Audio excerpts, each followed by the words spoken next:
black surface, we're at 114.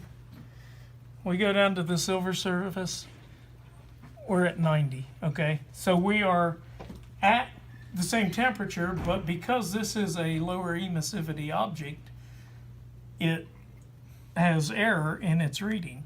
Now with this instrument, I can reduce the emissivity, and I'm just going to take it down to 0.26, okay? That should get us closer. So at 0.26, we know the temperature was 114 because that's what that was up there. I'm at 108 now, so I've compensated for a lot of that emissivity error, correct? Okay. You would have to determine what it is exactly, and I may not have been at 0.95, the exact number up here, but you can see how by adjusting emissivity. Now there's something else I want to show you with this. Yes, and that's why I had to go get my props, Steve. So we had,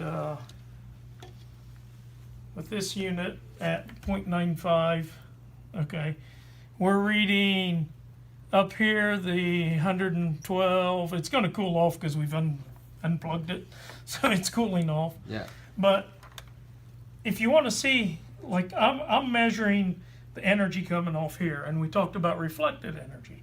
I've got a hot cup here. Now I'm looking at the black part, and if I bring this cup over here into where I'm bouncing the infrared off here and back into my sensor, and you'll see I have very little change. What can you read those? I can't see that. 112, and if I come up here, probably 112 point something, a little something.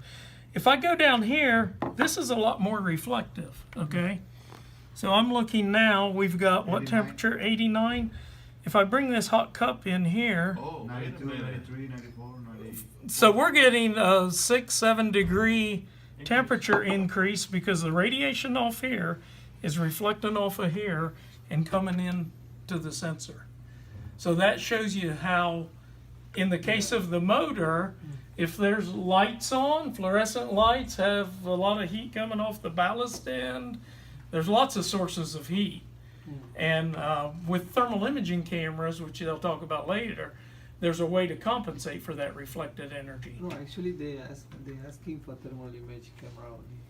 On those, there's usually a setting for reflected temperature that would allow you, if you know that's there, to compensate for that. You can measure that and compensate for it. But that's all that is the infrared coming off this hot cup of hot water, bouncing off that high emissivity or low emissivity plate and back into the detector of this, and it's raising the temperature up on that.